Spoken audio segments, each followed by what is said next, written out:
Itu berlaku untuk ketika pasangan itu yang positif. Ya. Bagaimana kalau hanya salah satu? Iya, memang. Apakah salah satunya bisa mengikuti pengundian nomor urut? Iya, kalau ini kan pasangan, jadi harus dua-duanya. Tetap harus dua-duanya. Iya, karena memang di PKPU juga sama disebutkan ketika bakal pasangan calonnya maupun salah satu bakal pasangan calon, maka harus dilakukan pemeriksaan secara bersama. Ini berarti mengertinya maka mereka akan ditetapkan secara tersendiri dan juga akan mengikuti tahapan-tahapan selanjutnya secara terpisah. Pencalonan adalah tahapan yang paling ditunggu-tunggu di pilkada. Kini, para pasangan bakal calon sudah resmi mendaftar. Namanya bakal calon, belum calon. Bisa jadi ada yang gugur. Seperti apa proses dan tahapan setelah ini, apalagi dilaksanakan di masa pandemi. Kita akan berbincang dengan Komisioner KPU Provinsi Gorontalo, Bapak Hendrik Imran, Divisi Teknis Penyelenggara. Ya, Assalamualaikum warahmatullahi wabarakatuh. Waalaikumsalam warahmatullahi wabarakatuh. Ya, selamat datang di podcast Lantai 4. Ya, terima kasih kami sudah bisa diundang hadir di podcast Lantai 4. Iya, ya, terima kasih juga menghargai undangan kami. Iya, jadi total sekarang ada 12 pasangan bakal calon. Iya. Se-provinsi. Jadi 444 ini. Ya, sama. Jadi alhamdulillah ini proses pendaftaran bagi bakal pasangan calon di 3 daerah sudah selesai karena memang sesuai tahapan itu tanggal 4 sampai tanggal 6. Alhamdulillah di 3 daerah ini komposisinya sama ini. Sama. 4 di 3 daerah. Selanjutnya setelah teman-teman KPU menerima dokumen ini, kemudian akan dilanjutkan dengan pemeriksaan dokumen syarat calon. Karena yang kemarin yang menjadi utama pada saat pendaftaran adalah persyaratan pencalonan, kemudian syarat calon harus lengkap. Nah, ini kemudian yang sementara dilakukan oleh teman-teman KPU di 3 daerah. Karena sesuai tahapan pemeriksaan dokumen syarat calon itu mulai tanggal 6 sampai tanggal 12. Tetapi di sisi yang sama, KPU juga sudah mengumumkan dokumen ini di masing-masing laman KPU. Dari sejak tanggal 4 kemarin sampai tanggal 8 nanti dipersilahkan bagi seluruh masyarakat untuk memberikan tanggapan dan masukan terhadap calon yang berada di 3 daerah ini. Ini kami mengharapkan kepada seluruh masyarakat untuk bisa memberikan tanggapan dan tanggapannya tanggal 8 sampai 12. Tanggal 4 sampai tanggal 8 ini. Tanggal 8. Ya, semua dokumen syarat calonnya kami sudah unggah di laman masing-masing KPU. Ini bisa dilihat. Semua dokumennya bisa dilihat kecuali dokumen yang memang itu dikecualikan di dalam informasi. Kemudian di saat yang sama juga dilakukan pemeriksaan kesehatan, baik itu jasmani maupun rohani dan juga untuk narkotika. Sebenarnya pemeriksaan dalam tahapan itu dari tanggal 4 sampai tanggal 11. Tetapi hasil koordinasi kita dengan ID wilayah maupun ID masing-masing daerah, kemudian sudah ditentukan rumah sakit yang menjadi rujukan pemeriksaan adalah Rumah Sakit Ali Sabu. Semua 3 kabupaten. Ya, 3 kabupaten rujukannya ke Rumah Sakit Ali Sabu. Nah, memang hari ini sudah dimulai sesuai tahapan, mereka sudah membuat tahapan dari tanggal 7 sampai tanggal 11 pemeriksaannya. Hari ini sudah dimulai dengan pemeriksaan di laboratorium. Kemudian besok akan dimulai pemeriksaan secara resmi, diawali dengan pemberian informasi dari rumah sakit, tim pemeriksa, kemudian akan dilanjutkan pemeriksaan sesuai dengan prosedur dan tahapan yang sudah disepakati bersama antara KPU dan juga ID dan rumah sakit sebagai rumah sakit pemeriksa. Iya, ini kan sudah masuk pada tahapan pemeriksaan kesehatan. Yeah. Tapi kemarin itu saat pendaftaran itu masih ada kerumunan massa.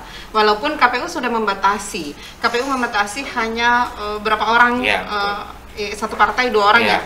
Ya, satu partai 2 orang yang bisa masuk ke dalam. Tetapi kerumunan di luar itu yang masih terjadi. Itu bagaimana himbauan KPU untuk proses untuk tahapan-tahapan selanjutnya yang tetap masih akan mengundang kerumunan massa? Sebenarnya kami sudah mengantisipasi ini. Kami sudah menyampaikan berulang kali kepada LO dan juga partai politik. Bahkan kami terakhir itu menyurat untuk tetap mempedomani protokol kesehatan. Tetapi himbauan itu tidak terlalu berpengaruh karena memang ini Karena tidak ada sanksi mungkin. Iya betul, salah satunya tidak ada sanksi bagi pasangan calonnya atau bakal pasangan calonnya terkait dengan pengerahan massa. Nah, ke depan ini memang akan menjadi evaluasi kami sebagai penyelenggara baik KPU maupun Bawaslu dengan bekerjasama dengan Satuan Tugas Penanganan COVID-19 di Provinsi Gorontalo, bagaimana untuk seluruh bakal pasangan calon atau pasangan calon nanti setelah ditetapkan dalam semua tahapan pelaksanaan terutama kampanye nanti mereka mempedomani dan taat terhadap protokol COVID-19 ini. Iya, apakah itu kenapa tidak dimasukkan di PKPU misalnya? Supaya kalau misalnya cuma himbauan itu kan ya silakan KPU menghimbau, tapi karena tidak ada sanksinya jadi mereka dengan bebasnya mengundang kerumunan massa atau membawa massanya ke tempat-tempat tertentu. Ya, itu nanti kita akan juga menjadi bahan bagi kita, terutama juga teman-teman. Mungkin bisa jadi masukan ke KPU. Karena memang kalau di PKPU sudah jelas sebenarnya, misalnya dalam pendaftaran kemarin harusnya yang bisa masuk itu hanya bakal pasangan calonnya, kemudian dari partai pengusung, itu pun hanya ketua dan sekretaris, kemudian LO. Dan saya kira kalau di ruangan kemarin seperti itu, tapi yang di luar itu yang susah dikontrol oleh masing-masing bakal pasangan calonnya. Nah, ke depan memang misalnya pada saat kampanye, ini juga KPU sudah mengatur, misalnya kampanye rapat terbatas itu dibatasi hanya 50 orang. 50 orang pun itu harus jaraknya minimal 1 meter antara yang hadir pada saat kampanye tersebut. Kemudian juga misalnya pada saat kampanye rapat umum itu juga KPU sudah membatasi maksimal 100 orang. 100 orang sama dengan mempedomani protokol COVID-19 di dalam pelaksanaan kampanye baik rapat terbatas maupun rapat umum. Tapi saya kira ini akan menjadi evaluasi kami bersama untuk bagaimana seluruh peserta ini bisa taat dan patuh terhadap protokol COVID-19 karena memang situasinya saat ini ya masih dalam pandemi. Ya, karena memang kalau melihat dari KPU itu sendiri atau KPU dan jajarannya ya seluruh penyelenggara pemilu itu sangat taat protokol kesehatan. Mereka sudah sangat safety, tetapi ketika ini yang dikhawatirkan sebenarnya. Kalau di KPU atau di penyelenggara mungkin aman-aman saja, tidak karena dengan APD lengkap dan tidak ada kekhawatiran untuk terkena COVID-19 ini. Tetapi yang dikhawatirkan akan ada klaster pilkada itu adalah pendukung itu sendiri. Dari pendukung misalnya ketika KPU membatasi hanya beberapa orang yang masuk ke dalam, tetapi di luar itu banyak sekali dan itu sangat rentan itu dengan penularan atau rentan dengan terpaparnya orang-orang ini dengan COVID. Ya, memang ini juga yang salah satu tantangan kita dalam pelaksanaan pilkada di tengah pandemi ini. Ya, kami sudah berusaha semaksimal mungkin untuk menyampaikan, menghimbau kepada seluruh parpol dan juga bakal pasangan calon untuk selalu taat. Tapi memang sekali lagi karena ini mungkin ada antusias yang besar dari masyarakat, euforia, kemudian mereka lalai, mereka sudah mengabaikan protokol COVID ini sangat berbahaya bagi penyebaran COVID ini, karena memang kita tidak tahu di antara kita siapa yang sebenarnya terpapar dengan COVID ini. Makanya ini yang menjadi perhatian kita semua, baik penyelenggara, peserta dan juga masyarakat, untuk lebih berhati-hati dan taat di dalam kerumunan nanti yang akan dilaksanakan oleh masing-masing calon. Ya, apalagi kalau misalnya ada bakal calon kepala daerah yang terkena COVID atau terpapar COVID, kemudian rame-rame datang ke KPU, karena sebenarnya kan di PKPU 10 ya, PKPU 10 itu kan sudah ditegaskan bahwa bakal pasangan calon yang mendaftar itu dia harus membawa hasil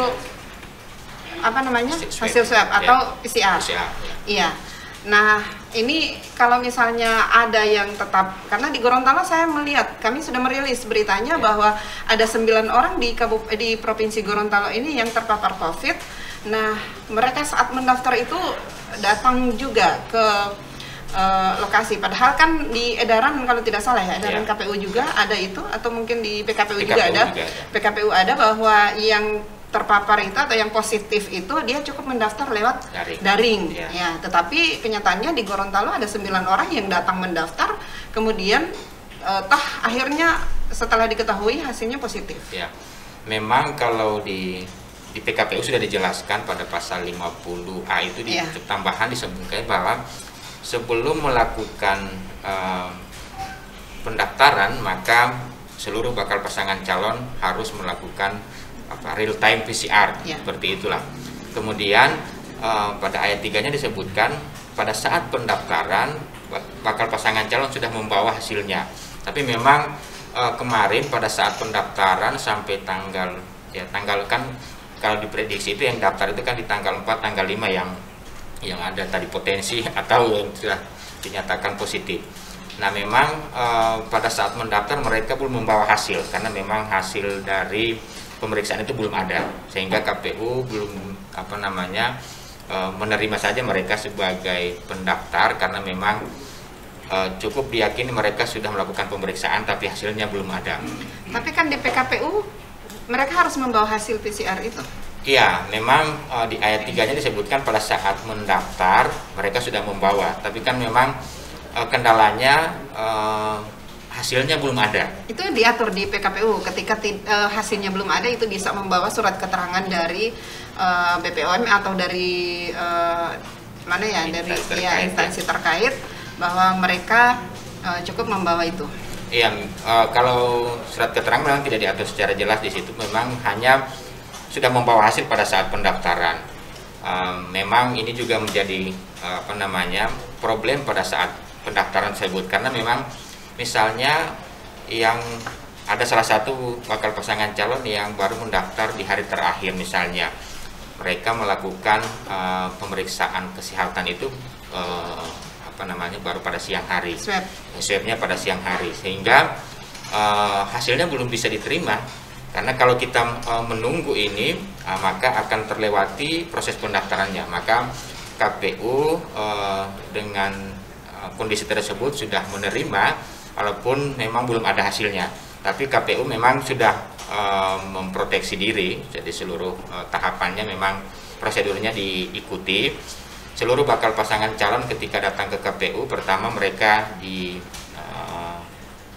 diukur suhu tubuhnya, suhu badan, kemudian sebelum masuk ke ruangan KPU atau aula KPU mereka wajib melakukan cuci tangan dengan air yang mengalir. Kemudian sampai ke dalam mereka juga diberikan handscoon, jadi alas tangan seluruh yang masuk baik bakal pasangan calon, kemudian ketua dan sekretaris partai pengusung dan juga LO yang hadir. Jadi memang KPU sudah sangat ketat di dalam hal tersebut. Nah, memang persoalan yang tadi itu kemudian baru ketahuan setelah mereka melakukan pendaftaran, sehingga yang dilakukan oleh KPU sekarang hanya menyarankan kepada mereka untuk melakukan isolasi mandiri karena memang belum bisa dilakukan pemeriksaan kesehatan secara menyeluruh. Karena sesuai PKPU mereka harus melakukan isolasi sesuai dengan prosedur penanganan COVID ini, misalnya sampai 14 hari atau seperti apa nanti keputusan dari tim pemeriksa, apakah misalnya sebelum 14 hari sudah bisa dilakukan pemeriksaan kembali swabnya sehingga sudah bisa melanjutkan tahapan pemeriksaan kesehatan baik jasmani maupun rohaninya. Di tahapan pemeriksaan kesehatan berapa lama? Tahapan pemeriksaan kesehatan sesuai dengan jadwal kita itu tanggal 4 sampai tanggal 11. Tanggal 4 sampai tanggal 11. Ya. Nah, kalau misalnya calon ini diberi kesempatan, diberi waktu untuk isolasi mandiri selama 14 hari, berarti ada perpanjangan, ada penundaan tahapan. Iya, KPU juga sudah mengantisipasi itu bagi misalnya bakal pasangan calon kedua-duanya atau hanya salah satunya, maka KPU membuat tahapan untuk pemeriksaan kesehatan. Jadi tahapannya nanti disesuaikan dengan nanti hasil koordinasi dengan pihak ID, kesehatan, rumah sakit, seperti apa nanti penanganannya, sehingga KPU akan menyesuaikan dengan masa waktu yang akan diberikan oleh pihak pemeriksa. Itu cukup KPU provinsi maupun kabupaten kota yang akan... Iya, kalau lihat di keputusan tersebut KPU provinsi maupun KPU kabupaten kota akan membuat tahapan tersendiri untuk pemeriksaan kesehatan bagi mereka yang dinyatakan positif pada saat pendaftaran. Tahapannya itu setelah 14 hari atau Jadi di PKPU tidak diatur Iya, atau kalau di tahapan memang tidak diatur secara rigid. Cuman memang pertama ketika ini terkonfirmasi positif maka mereka disuruh isolasi sesuai dengan prosedur 14 hari maksimal. Kemudian KPU akan membuat tahapan tersendiri. Mungkin ini akan diseragamkan secara nasional, walaupun memang keputusan itu dikeluarkan oleh masing-masing daerah baik provinsi maupun kabupaten kota pelaksana pilkada. Berarti kemungkinan ini penetapan calonnya bisa tertunda. Betul. Karena masih menunggu masing-masing pasangan calon yang harus menunggu isolasinya, memeriksakan kesehatannya di jadwal yang lain. Jadi bagi mereka ini akan beberapa tahapannya akan tertunda. Misalnya penetapan calon, karena sesuai dengan tahapan itu penetapan calon pada tanggal 23. Kemudian tanggal 24 penetapan nomor urutnya atau pengundian nomor urut.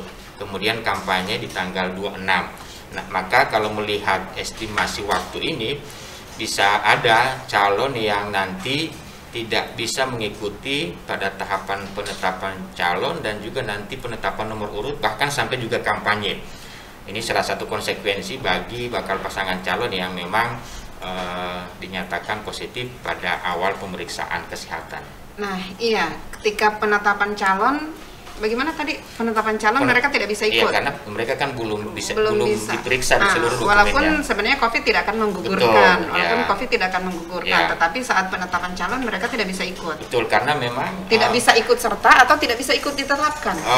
Dalam penetapan, karena mereka nanti akan ditetapkan secara tersendiri. Ditetapkan secara tersendiri. Bahkan juga untuk nomor urutnya juga ada beberapa pilihan. Misalnya kalau hanya ada satu bakal pasangan calon yang tidak mengikuti pengundian nomor urut, maka misalnya ada 7 misalnya bakal pasangan calon, maka yang bersangkutan langsung mengikuti nomor terakhir, nomor 8 misalnya.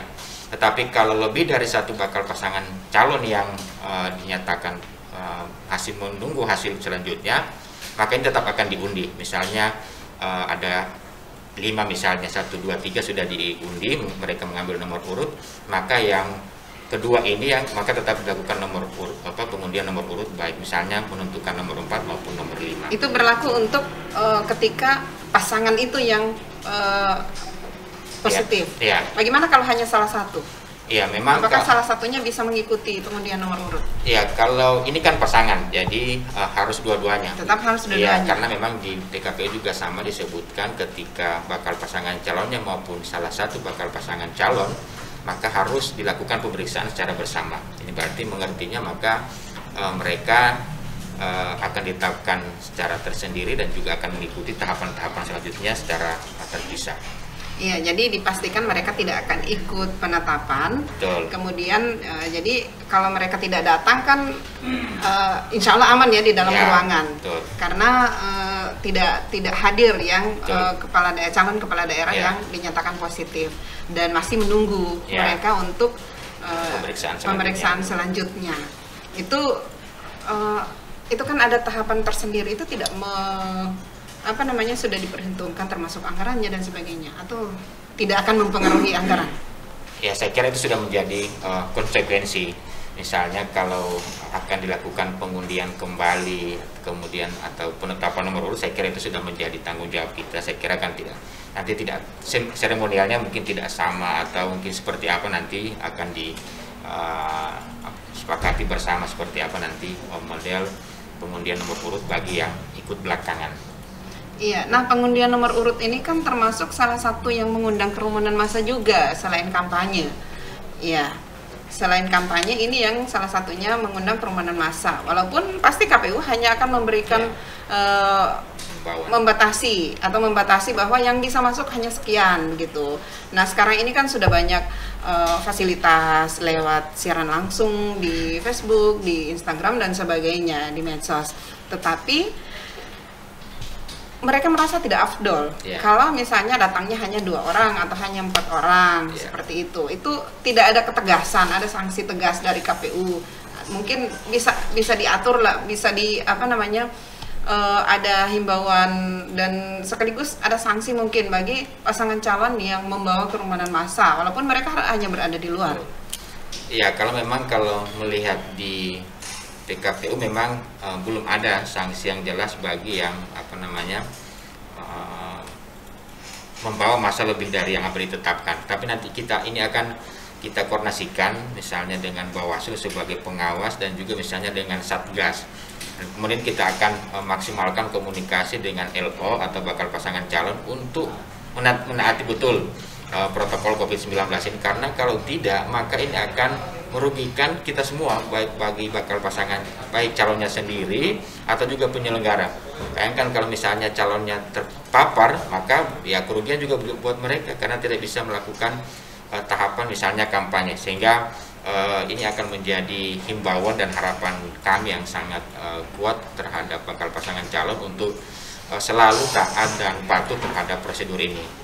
Apalagi sekarang setelah mereka mendaftar ada calon-calon yang sudah turun, sudah salaman dengan warga, sementara warga tidak tahu bahwa mereka ini positif COVID-19 dan mereka dengan ya sadar bahwa mereka ini sudah terpapar, tapi masih turun juga menyapa warga. Ya, itu juga mungkin kekhawatiran kami karena mungkin mereka belum tahu hasilnya pada saat itu, tapi kan sekarang mereka sudah tahu. Nah, setelah disampaikan ini mereka tahu, maka pantauan dan informasi dari teman-teman di 3 daerah, para calon yang dinyatakan positif ini sekarang sementara melakukan isolasi.